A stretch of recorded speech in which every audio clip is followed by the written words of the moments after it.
నమస్తే ఫ్రెండ్స్, నేను మీ జర్నలిస్ట్ దయాల్ అశోక్. ఈరోజు జరిగినటువంటి బ్రేకింగ్ విశేషాలను కూడా మన బ్రేకింగ్ నౌ యాప్లో చూద్దాం. అసలు ఏం జరిగాయి అని ఆ విశ్లేషణ మీకు అందించే ప్రయత్నం చేస్తాను. మనం బ్రేకింగ్ నౌ యాప్లో చూద్దాం. ఎగ్జిట్ పోల్స్లో ఢిల్లీలో బీజేపీకే హవా వస్తుంది. ఎందుకంటే ప్రతి ఒక్క ఎగ్జిట్ పోల్స్ చూస్తే ప్రతి ఒక్కటి కూడా బీజేపీ ఈసారి అధికారాన్ని చేపడుతుంది అంటున్నారు. ఎందుకంటే ఇప్పటికీ 2 సార్లు ఆప్ పార్టీ అధికారాన్ని అక్కడ కొనసాగింపు చేస్తుంది. దానికి సంబంధించి ఇప్పుడు ఎలక్షన్స్ జరిగాయి. దానికి సంబంధించి ఎగ్జిట్ పోల్స్ చూద్దాం. ఒకసారి చదివితే ఢిల్లీ అసెంబ్లీ పోలింగ్ ముగిసింది. మొత్తానికి ఎగ్జిట్ పోల్స్ అన్ని గంపగుత్తగా బీజేపీ గెలుస్తుందని ప్రకటించాయి.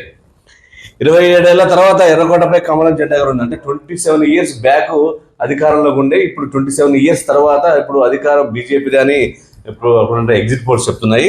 దీనికి 10 ఏళ్ళు పాలనగా మనం సాగించిన మనం ముందుగా మాట్లాడుకున్నాం. 10 సంవత్సరాలుగా అక్కడ అధికారాన్ని చేపట్టినటువంటి విషయం మనకు తెలుసు.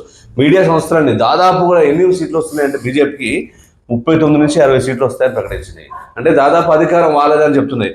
ఇక ఆప్కు 25 సీట్లు వస్తాయని చెప్పేసి, అంటే 20 నుంచి 25 సీట్లు వస్తాయని చెప్పి చెప్తున్నారు. ఇక చూస్తే కాంగ్రెస్ 2 లేదా 3 సీట్లకే పరిమితం కానుందంటే కాంగ్రెస్ ఆప్ కంటే ముందు కాంగ్రెస్ అక్కడ అధికారాన్ని చేపట్టింది ఢిల్లీలో. కానీ ఈ 2-3 సీట్లకు పరిమితం అవడం మాత్రం కొంచెం ఆశాస్పదంగా ఉంది. ఏదేమైనప్పటికీ బీజేపీ ఎగ్జిట్ పోల్స్ నిజం చేస్తుందా లేదా అంటే మనం వేచి చూడాల్సినటువంటి పరిస్థితి.